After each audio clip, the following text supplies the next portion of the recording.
Hello. How's everybody doing? How's life? How's the universe? How has your week been? Let me move this a little bit. There we go. That's better.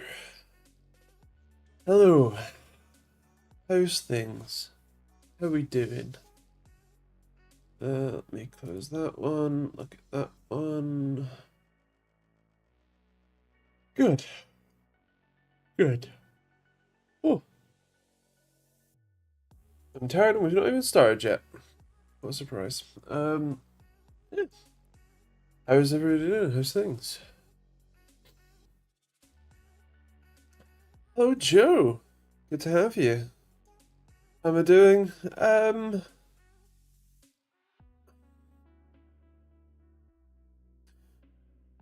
I could be worse. I, I was worse, but a couple of hours ago. I'm now a bit calmer and have less anxiety, but also uh a bit sort of resigned to my fate. um, so yeah, a bit rough. Uh, hello, be right. How you doing, man? How's things? Also good to have you. Yeah, it's fine. So I'm waiting for uh hmm. I had an appointment last like Tuesday with my GP for the other half of the three-letter medication that I've not super publicly talked about yet. Um, which is an injection, and it's only one injection every 3 months. But basically, my GP is refusing to give me the injection if I haven't already had the injection, which, as you can see, is a bit of a catch-22. So the specialist said, well, I can write you a prescription, but it's going to be £707 for one injection, which, considering the medication itself only costs £210, they're basically charging me £500 for the sake of it. So I emailed back saying, hey, can you just give me the prescription and I'll take it to my local pharmacy who's already agreed to like give me like order it and inject me with it. That's no problem. And then I spent an entire week in peak anxiety waiting for the consultant secretary to reply to me, only to call, like, give in today and phone them to find out that she's been on holiday since she emailed me last and she won't be back until next Tuesday. So yeah, I have come down off of that anxiety of not knowing when I'm gonna find out the answer. I spoke to someone else there who said, I'm pretty sure that it's fine. I'm pretty sure that's possible, but I'll get the actual medical secretary to call you back on Tuesday, and you know, well, you can sort it out. Um, so I have been waiting for this medication for 4 months now. Uh, it was right at my fingertips, and then the the GP pushed it away again, and then the lady, the receptionist, receptionist secretary brought it closer, and then I spent an entire week with it just outside my reach, and ah. So now that I have some certainty over when I'll get an answer, there's less anxiety, but more resigned to my fate because I now just need to wait until Tuesday to get any actual answers. So, yeah. Yeah, it would have been great if she'd set an out of office message on her email, like most people in that situation would. But oh well. Um, yeah, so Tuesday is the earliest that I can speak to her. Absolute best case, she can email me the prescription on Tuesday, and I can like print it out and take it to the pharmacy, and then the pharmacy takes 2 or 3 days to get it. So absolute best case, I might have it by like next Friday, but I really shouldn't do that maths in my head because I am going to be let down again and it's going to be crushing again. So I will speak to her on Tuesday and I'll see what happens after that.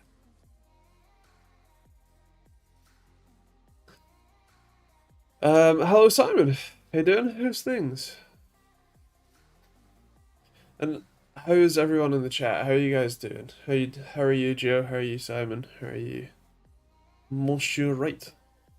Don't know why I said that.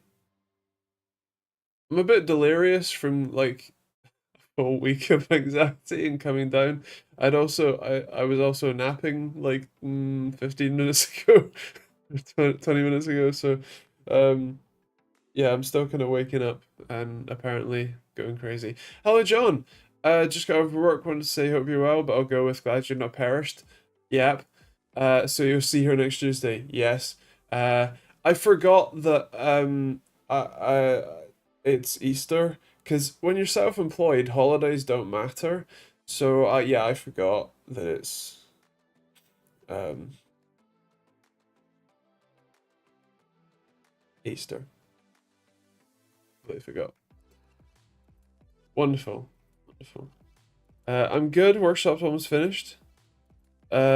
Just trim and tidy pieces to do, but it's finally functional. I've lost another £10 too. Other than that, pretty normal. Well, awesome. Congratulations. And fair enough. What's a holiday? I either work or not. There is no in between. I'm one step above that. There is either work or sleep. Or procrastinating work. The joys of having ADHD and the like hyperactive form of ADHD is that I do not stop. Like rest is not a thing my body can do. Like if you put me in a spa or like spa day, like rest and relaxation, I'm just going to be bored out of my mind and like fidgeting, and then thinking of new tools to build or software to write or videos to make. Like it that's what would happen. Um and what has happened because I've tried. Uh so my free time, like the reason that I end up doing the ridiculous amount of stuff that I end up doing is because I cannot rest, and so I end up making stuff. As an example, I've made some progress on my little Force keyboard and mouse tester. This is a linear actuator, a large one actually. I've actually bought ones that are this size, much smaller. This has 50 millimeters of travel. I'm only using 10, so that's what I've bought. And then these are so cute. Let me get. So these, I was thinking about. So the problem with that tool is, the whole point is the linear actuator goes above. I've got a little key switch tester. It's from Cooler Master from years ago. But the point is that the linear actuator goes above the switches, and then it pushes down on the switches. And the whole, at least the very initial test that I wanted to do with this was to measure, especially with the new Hall effect key switches, to measure the accuracy of the travel or accuracy of the actuation point, because you can change what that actuation point is, and it'd be really cool if I were to be able to tell you exactly, like, you set it in software to be 1 millimeter. Well, actually, it was 1.1 millimeters or 0.9 millimeters, or it was exactly one or whatever. And so to have that accuracy would be really nice. And so the but the part of the problem with that process is, how do you know that it's actually touching? Like, obviously the user can, put it put it down and put it there. But how do you know it's touching? Well, you could use the whole like tape method, like conductive tape method that I use for the latency tool, where you just tap the keys. And I started with that idea, and then I went, well, hold on a minute. What if I just put a force sensor on the end of that to find out how much, like, you can work out pressure once you've actually started pushing, because obviously the switches have resistance, so once you start getting some resistance, you know you're at least touching it, and you can go back until you've got very little resistance, and then go from there. Even better, having a force sensor on there means that you can also measure the force of the switch throughout its travel. So you can measure the actuation point. If it's a tactile switch, you can measure the actual force curve of the switch. And you can do some cool stuff with it. So I went and found some force sensors. Now, because these the switches have relatively little force required to actually start them, like they might be a 40 or 60 gram force switch, but the initial force is only 20 grams, 30 grams. I had a really hard time finding a force sensor that was not £150 for a tiny little sensor, and 2, small enough, and 3, sensitive enough. But it turns out that you can get tiny little force resistors. So this is, it's like 10 millimeters, I think it's like 12 millimeters total, but 10 millimeters active area. If I take the little adhesive bit off for now, I can show you the actual force resistor, which looks so cool. There we go. So that, will focus, is a force resistor. And as you push down on it, those little conductive pads, how close can I get? Change the resistance of between these two wires.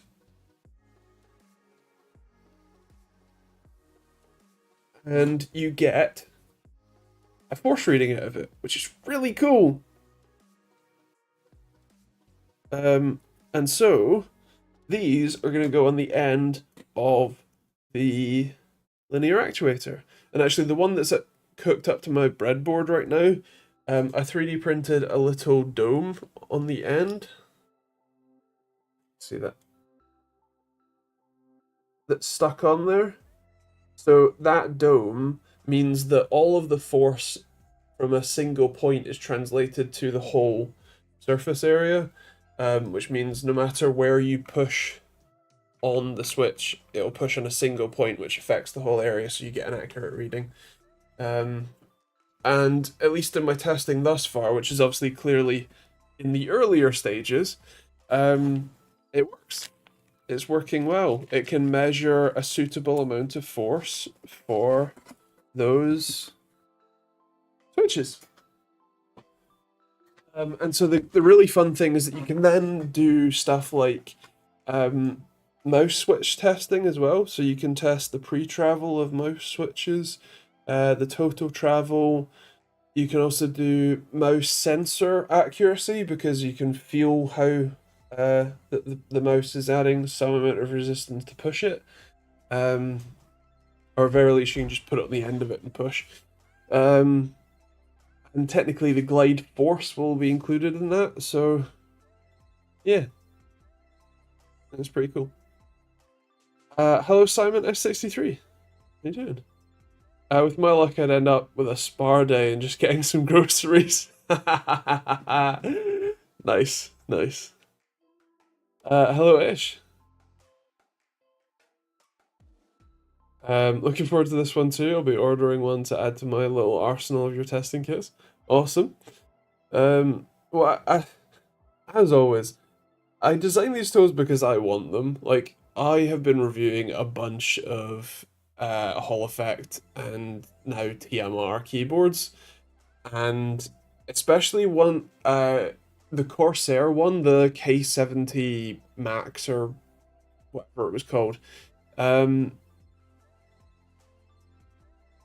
Corsair bragged in their reviewer's guide that their switches were the most accurate. like if you set it to 1 millimeter, it will be 1 millimeter. It'll be 1.07 mil or whatever.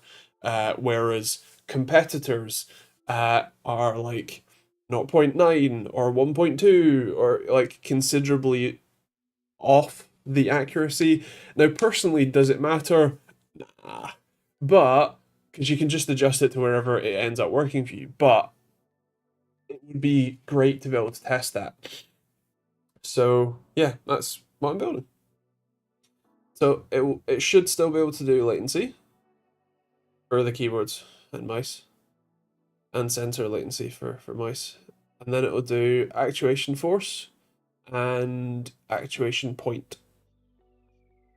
and mouse switch pre-travel. I guess could do force and latency, and then sensor as well. So, yeah.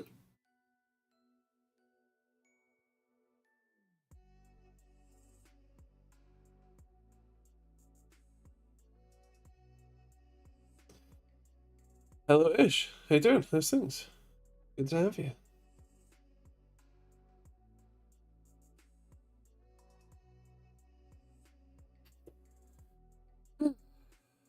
So yeah, that's what I've been up to. Besides going mad. That's why the benchtop power supply is still here. I don't know if you're gonna be able to. You can just see it there. Because I use this to power the motor. I have designed the circuit board. In fact, I mean, do you want to see the design circuit board and stuff? Because I can do that.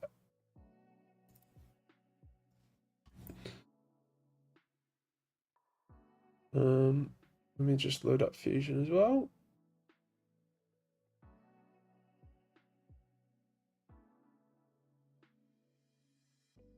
Yeah, come on. Come on, show me files. Here we go.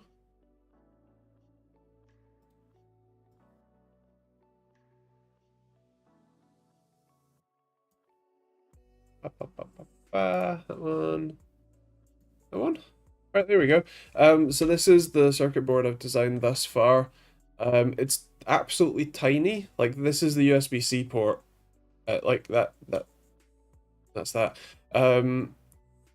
You have all of this is for motor control, if I remember rightly. So this one is for the force sensor. So this is an op amp. It's a dual op amp. It's just what was available with a resistor. So this is basically a potential divider that what you call it, power comes into that force resistor, comes out, and then is split half to like it's sort of tapped off to go to the op amp, and then there's a second resistor that goes to ground. Put that over there. Put that in there. But then everything on the force side. So there's the motor driver chip.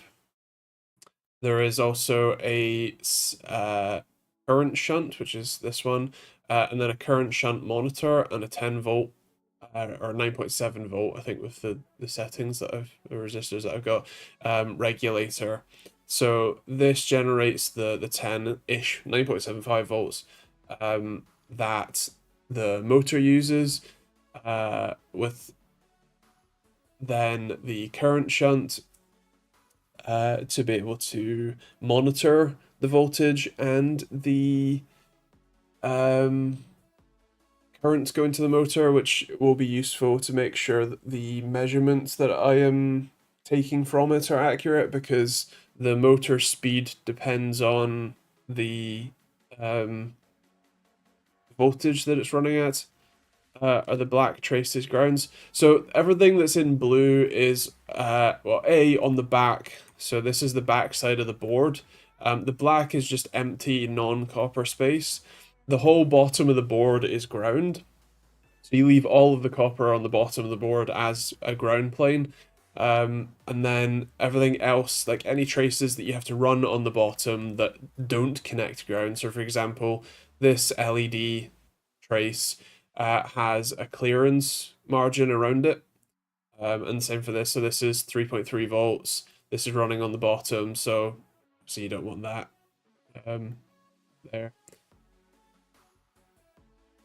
Or that's actually the force, but this is that's VCC there. That's the I2C bus VCC, and then 5 volts from the USB port going up to the 10 volt side of things, which that should probably be in the pad. There you go. So yeah, there's a tiny board. It'll be the USB port sticking out the top, basically, which then comes to our 3D model, which I haven't finished. I was just messing with it last night. So the motor basically slots in there with the cable coming out of the top. And then on the back here is where the PCB will sit. So there's the USB port on the top. There's going to be an LED hole either here or here. Haven't decided, or maybe even here. Then if I take the lid off, there we go. So inside there is some mounts for those holes to fit in, so the board slots in, and then on the other side of it, the case has some tabs to lock itself in before you then put the screws in. This is the cap that goes on the end of the actuator. So you got a sort of nut that goes through the hole, and then a cap that goes on the other side of that. Take that off, you can see. So the bolt or the screw can go through, and then the nut goes on the other side of that, and it's sort of captive, which is nice. And then that's the little dome that I was talking about that goes on the end of the actuator. So that is what I've got so far, which is pretty cool. Go back to the. There we go. So yeah, I'm eating my breakfast, dinner, and tea. Been a little busy since 6 a.m. There. Well, enjoy. I've spaghetti and garlic bread and a long weekend ahead, so all is well. Also, my body's not falling apart and trying to eat myself from the inside out. How nice of you to remind me.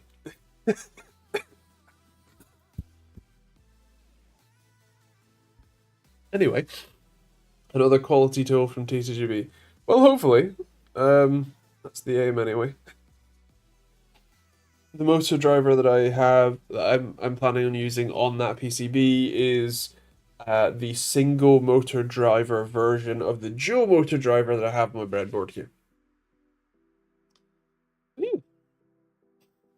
There's a few things on there that are sort of cost optimized, like the op amp is a dual op amp, so there's 2 operational amplifiers inside one chip, but when I only need 1.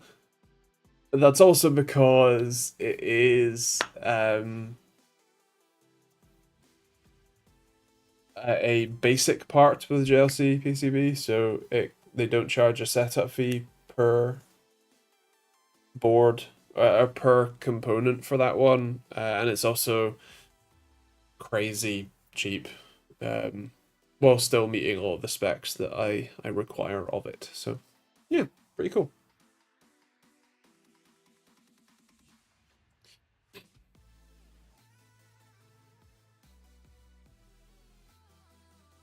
Oh, I have a Sony monitor in. One of their in-zone, was it M10S? The 480Hz 1440p OLED.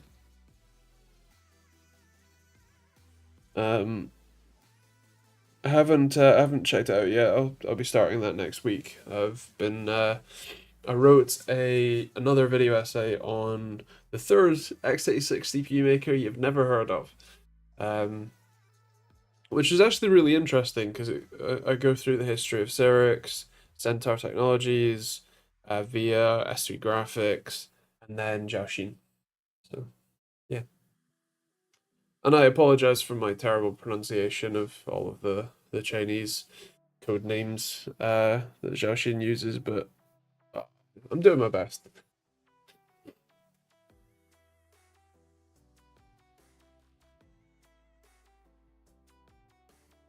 It's kind of interesting for sure.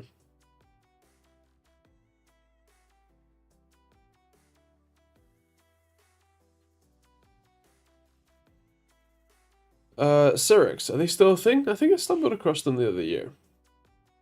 No. No, so, Cyrix... I'm gonna sneeze.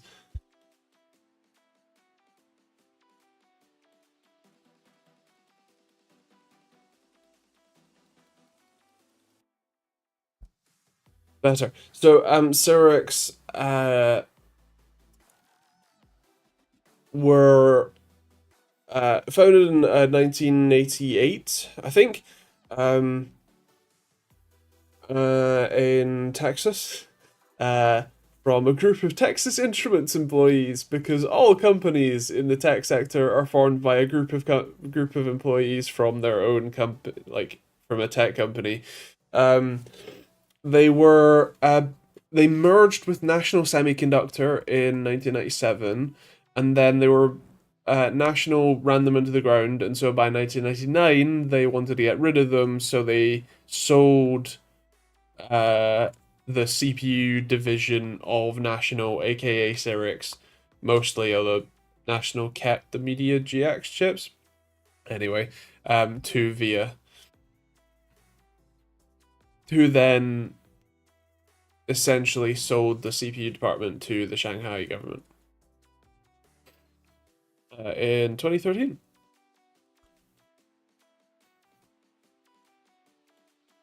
Yeah, they merged with National Semiconductor. Um,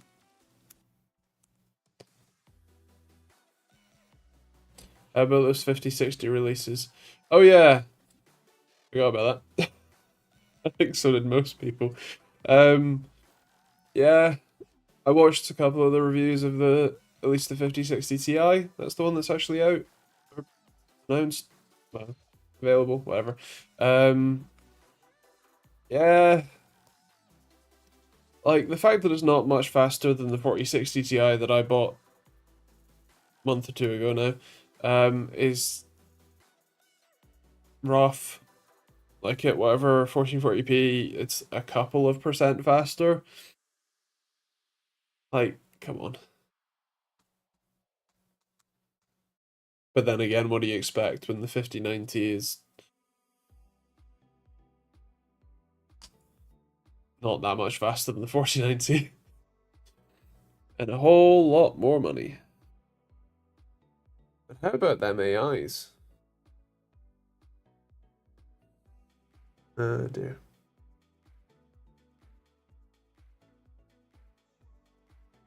Yeah.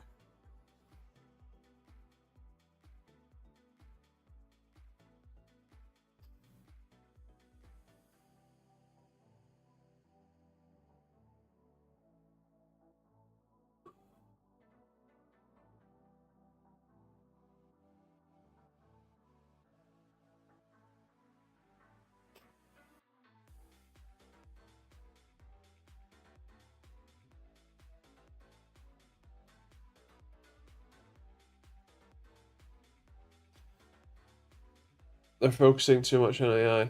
I would be inclined to agree with you. Uh but it's also where literally all of the money is. So on one level I can't fault them for doing it, because when there is as much money as there is on the table, I can kind of see why. I think it's a good idea, but you know, I can see why.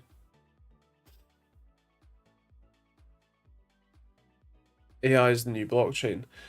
Yes and no. AI is definitely more wider reaching, longer lasting, and while it is still a fad, as in, so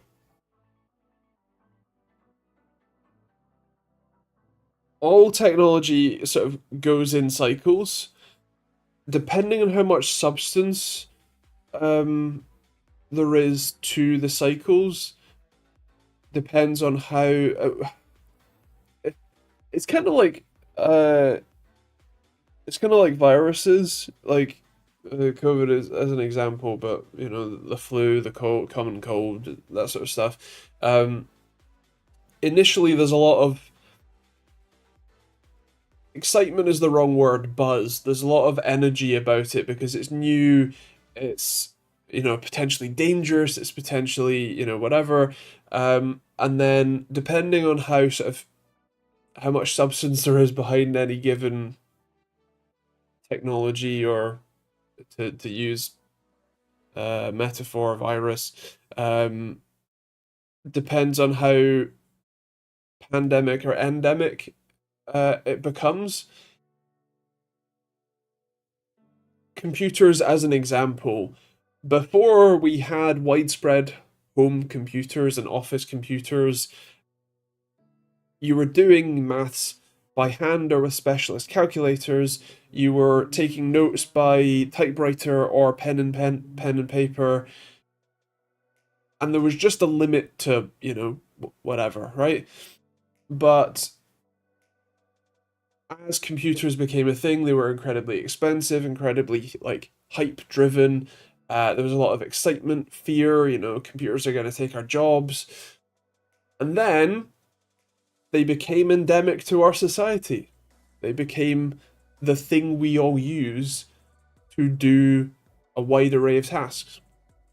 And I suspect that AI is on that path. The hype will die down, but the technology likely won't go away. There is potential for quite a lot of disruption in the AI space from a rights perspective. I know that Wendell did just publish a video on Level and Text about AI and copyright. I haven't been able to watch that yet, but um, that is an interesting topic for sure. Um, and but as a generalization, AI technology as we see it, machine learning, generative AI, that sort of stuff, is here to stay, but it will just become part of what we use in various, like in the way that Google is just something that you use, or DuckDuckGo, search engines. Like if Google integrates, I mean, they've already done the AI summary thing that is lies most of the time, but let's pretend. At some point, that will just become useful enough that you don't question it, and it gives you useful information, all that sort of stuff. And the same will go for a bunch of other AI tools and features. It will just become a new feature, a new thing that you just use, and it won't be big hype about it. It'll just be the thing that you use. Yeah, I'm a bit tired, so my ability to form coherent points limited. But yeah, I hope you get the gist. Uh,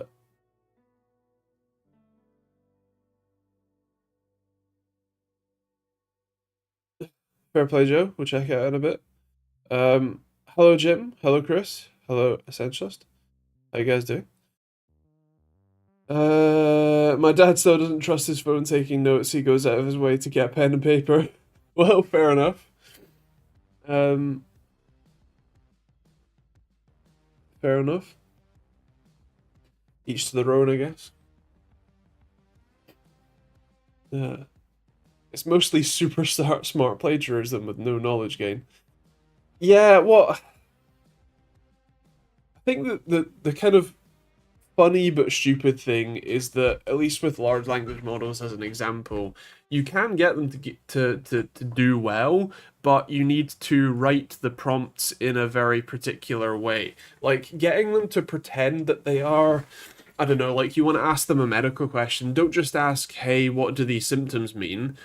You say, pretend that you are a world class doctor in whatever, neurology medicine. You are like you're amazing in this field. You give very simple, easy to understand but accurate, diagnoses and predictions and whatnot. Based on this, based on that, imagine this: you're presented with a patient with all of these symptoms. Uh, you know, what would you suggest? What tests do you suggest they should run, and what diagnoses would you potentially suggest that they might have? And it will give you an excellent answer if that's what you ask it, instead of just based on these symptoms, what do you think I have? Which is really funny and really stupid and really sad and really annoying.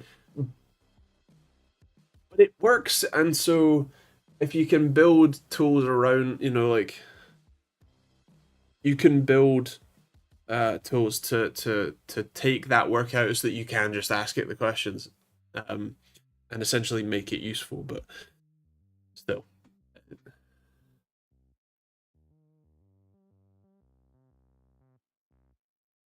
Yeah, ish. I mean, you can very much use it for writing CVs. Which, I mean, considering it's going to be AI that's going to be marking them, why not? Tit for tat. Um, but yeah, uh, again, you're right that you're a world class, recruiter, or whatever, and it will do well. Um,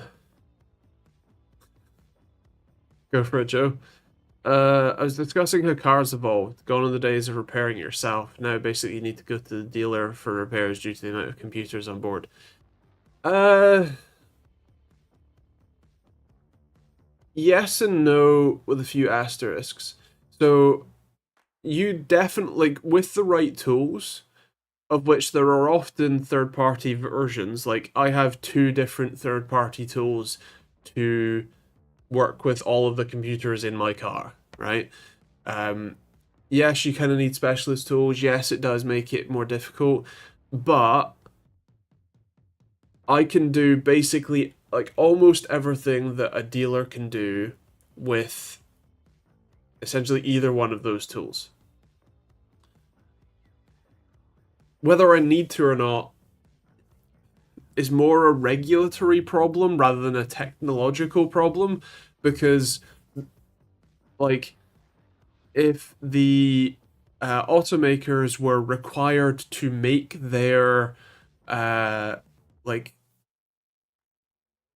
either their tools accessible or their protocols accessible or even standardized, like OBD should be, um, then you what you call it? You can definitely you should still be able to work on your own car, no problem. But um,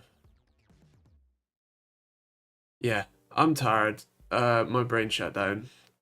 But it's not, the technology isn't inherently just too difficult to work with. It's the car makers locking it down such that you have to go to them. But if there was regulatory pressure to make them not do that, then it would all be fine still. I was driving behind a trailer that was going 5 miles an hour all over the place. They finally pulled over after 8 minutes. I overtook, and it was a freaking smart car with a trailer and a giant sofa inside it. The smart car was on its back wheels, and its front wheel was lifting every 2 seconds, and the guys were jumping up and down inside the car to get the wheels to touch down. Nearly cried laughing. Oh, that sounds so dangerous. Yeah, I get more annoyed at stupidly positioned bolts under the bonnet. No car has been designed to be mechanic friendly. No, they haven't. So the thing with especially modern cars and modern production lines is that they are designed, like everything is designed as like sort of modules, and the modules all just kind of bit together. In the assembly plant, as in like you build up the front subframe, right, with all the suspension, the brakes, everything, and then you drop the engine on top, fully assembled, ready to go, with a harness just sitting on top. And then you drop the whole body shell on top of that. You put a couple of bolts in for the subframe, a couple of bolts for the suspension tops. The engine is already supported. You just hook up the wiring harness, hook up the, I mean, in some cases, the rad pack is often included as part of that, but sometimes it's not. Hook up a couple of hoses, and then that's it. The car's put together. But the reason why basically everything is an engine out job these days is because it's an engine in job to put it back, like put it together. And yeah, there's not often consideration for, hey, what happens when the timing chain fails at 80,000 miles? Okay, the time chain's in the back of the engine, you got to drop the engine and then take the gearbox off to be able to access it. That's going to be a lot of work and effort. 80,000 miles is past our warranty window, so...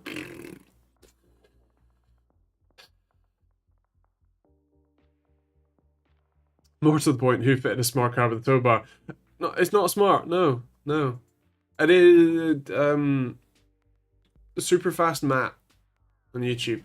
I mean, check him out anyway, but smart car.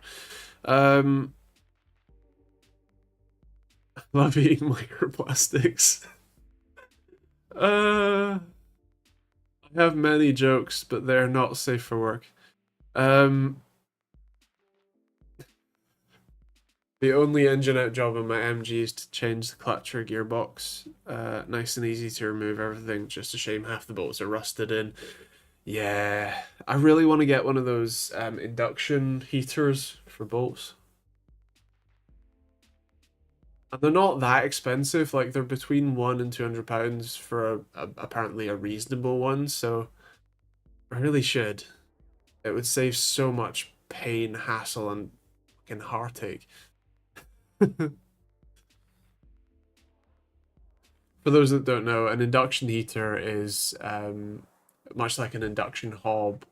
Instead of having to use like open flames, both for a hob and for the heater, for especially like stuck, rusty fasteners and stuff, you can use an induction heater to induce current and therefore heat in just like the bolt, like the nut head or the bolt head, whatever. And it's much more localized heat. It's often faster, it's way more efficient, and it doesn't damage anything else. So you end up with like, if you have rubber hoses nearby, well, you can't use an open, like a blowtorch to heat up the bolt, but you can use an induction heater to just heat up that single bolt and basically nothing else. And so yeah, it's really, really handy. I really, really want one. The car's crying out for a respay. I bet. Can you imagine how a car would turn out if you got a group of mechanics and gave them a bunch of money to design a car? Yes, but it wouldn't be cost effective, which is the problem that if you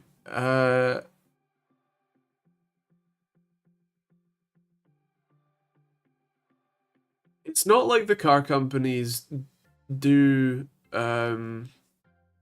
what you call it, like cut corners on cost, in this case designing it such that you can't like fix anything afterwards, but it's really easy to go together.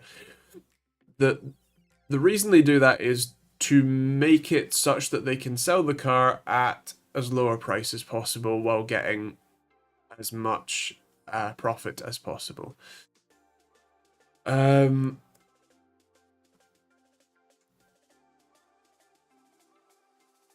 That is obviously not a virtuous decision. It's an economic one. But the point is that if you did get mechanics to design a car, it would cost 50% more than any comparable, because you can't manufacture it as easily, or you'd have to spend an awful lot of money. to make sure that you can. So, yeah. How much more on spares do car companies make compared to the car themselves? So, the car company themselves, often doesn't make most of the parts. They buy them from people like Bosch, people like Mahle, people like Feby Bilstein. Bilstein, the suspension people, not to be confused with Feby Bilstein. Anyway,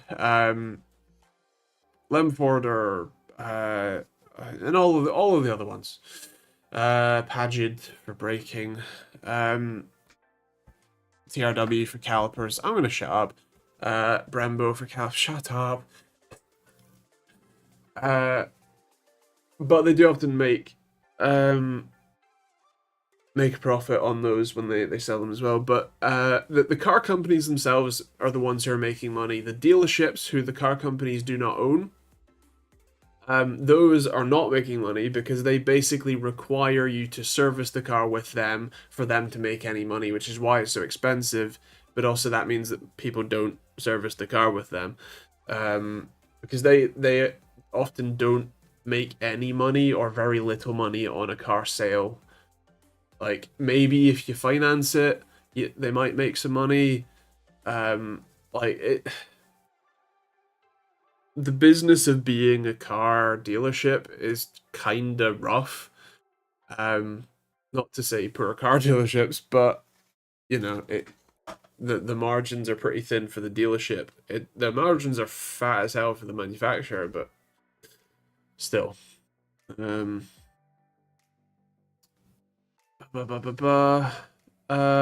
if car manufacturers made LED headlights with replaceable elements instead of unfixable sealed units. I mean, that'd be great. Or car companies made LED headlights that didn't light up like the sun. Well, it's not necessarily that they light up like the sun, it's that they're aligned really badly. Because the whole point of your headlights, especially modern cars with headlight level sensors, is that the headlights can move themselves up and down, often automatically. Like on my car, if I'm going up a hill, it will dip my headlights, and then if I'm going down a hill, it will lift them a bit, so that basically it maximizes the amount of visibility I have without impacting the visibility of others, not shining them in the light. But as cars have moved up, the headlight levels have stayed the same rather than dipping. So any car that is even remotely lifted, which basically all cars on the damn road are now, blind literally everyone, because they're not adjusted properly. And not adjusted considerately for the other road users. So some better regulation than that would be nice.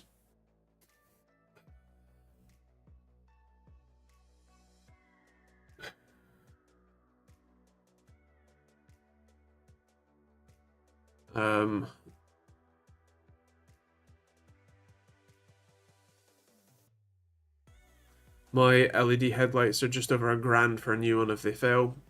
Sounds about right. And it has sensors in the windscreen too. I mean, I'm not surprised, but what for? Oh, so people with lower car need to wear shades at night for safety. I mean, almost, yeah.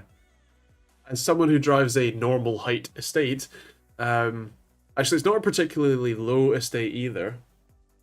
Regular height estates, it's horrible.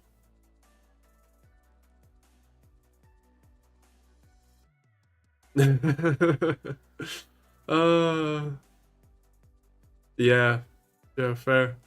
Auto wipers and headlights. Right, yes. Nice. Yeah, same for me. Same for me. It's pretty handy, to be honest. Like, not like leaving the headlights in auto and not having to think about it is pretty cool. Pretty handy. I actually don't have folding wing mirrors, which was kind of surprised. I have heated wing mirrors, but not folding. I could retrofit it, but I just don't care. Yeah. Nice tie-in-ish.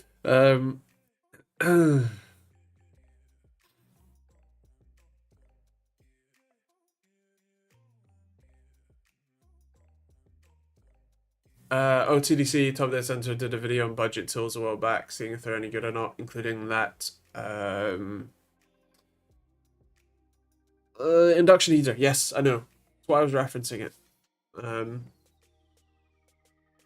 Because me and my friend Dan, who works on cars with me a lot, we look at that sort of thing quite a lot.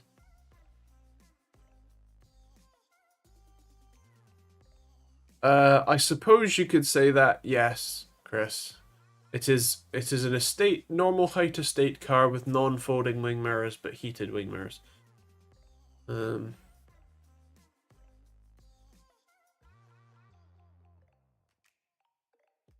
Is yours all-wheel drive or rear-wheel drive? Or front-wheel drive? Which wheel drive? The LEDs in my jogger can be tilted via the screen and they sense oncoming traffic and dim zones. I don't understand why all companies don't do that option. Yeah. Yeah. Yeah. Exactly. The performance version of an otherwise unassuming car. Yes. It's front-wheel drive. Most people take the prop out of the all-wheel drive V70Rs anyway. Huh. How come? I mean, for me, I can't take. I mean, I could. No, I can't. Can I? No, it's all-wheel drive forced. Oh, it's Haldex, right? Okay, that makes sense. Yeah, so in my car, my engine is longitudinal, front to back. So as you open the bonnet, the cylinders are sort of front to back. And so the engine is actually quite far forward because the gearbox has two drive shaft mounts, right basically where the engine mounts are. Engine mounts the gearbox for the front wheels, and then there is a Torsen limited slip differential in the middle to split to the rear as well, like split front and rear, and then it's open differentials front and back. So yeah,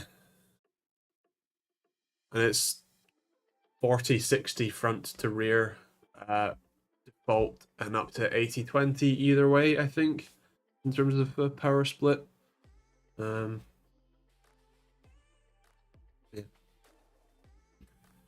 They can't say it costs either. The jogger costs the same as a packet of crisps in relation to other cars. It really does. Yeah.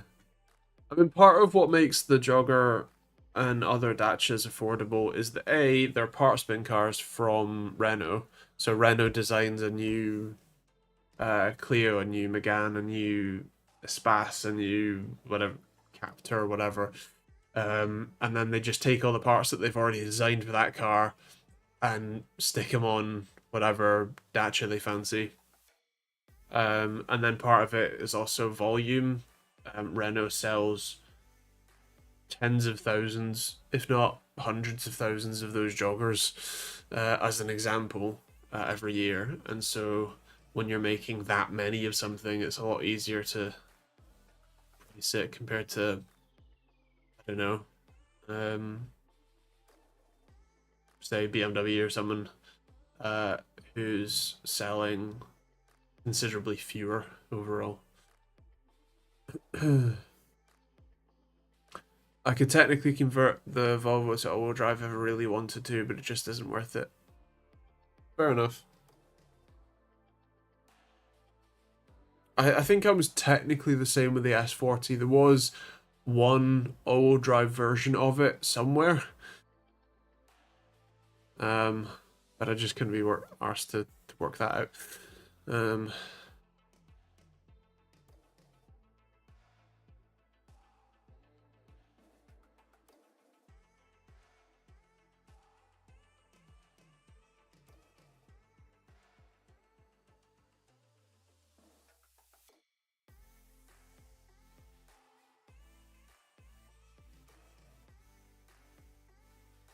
I know those are prototype C30 all-wheel drive. Huh. That's kind of cool. The C30 is a hatchback, small hatchback as well, I think. Or was that the... I'm going mad. It was on Tokyo once. Fast and the Cosworth Subaru Impreza. Wow, that's kind of wild.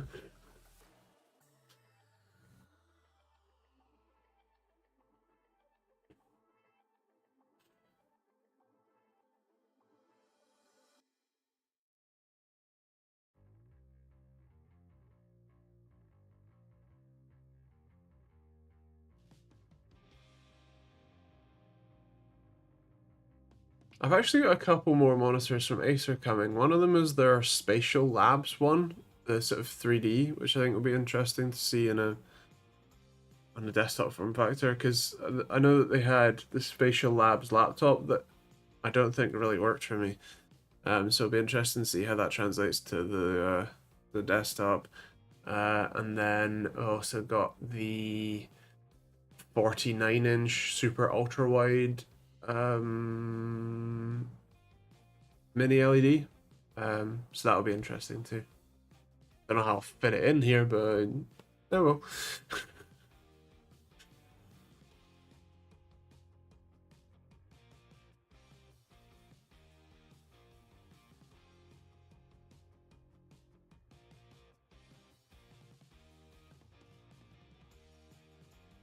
Um,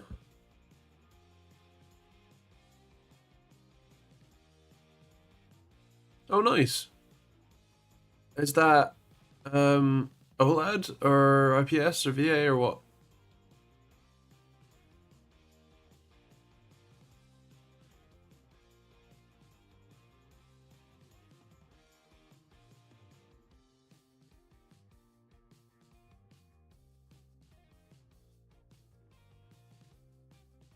I haven't had any AdRock stuff in quite a while. I've fallen out of touch, as often happens. Not very good at keeping in touch with people, so that'll be OLED. Okay. Make sure on the response time test, not that it really matters, but you do small a small physical window. So otherwise WLED's adaptive brightness limiter will cut in. Although it's also often interesting to do a single run full screen to see the adaptive brightness limiter work, basically to see it cutting back real hard.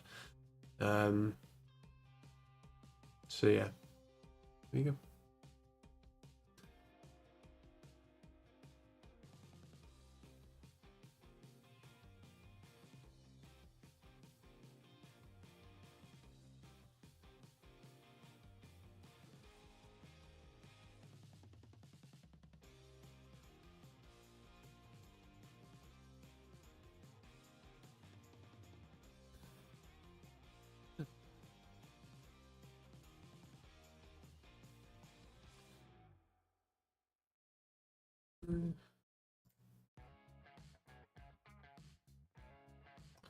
Oh yeah.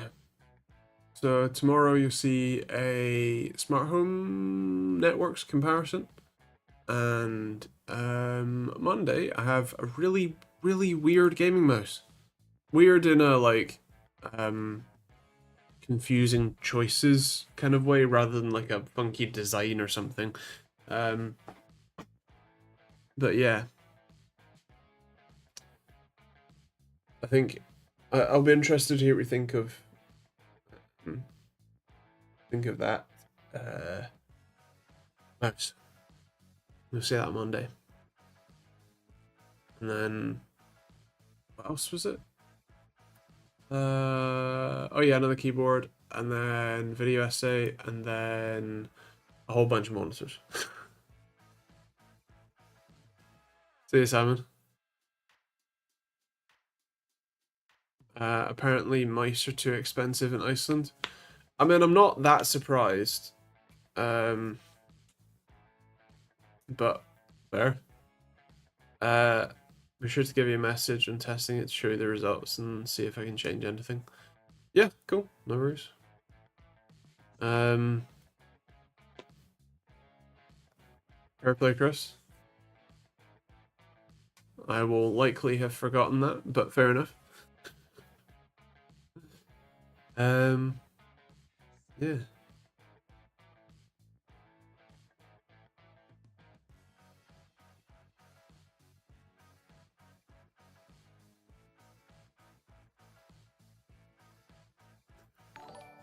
Thank you very much, Chris. Thanks for re-upping. No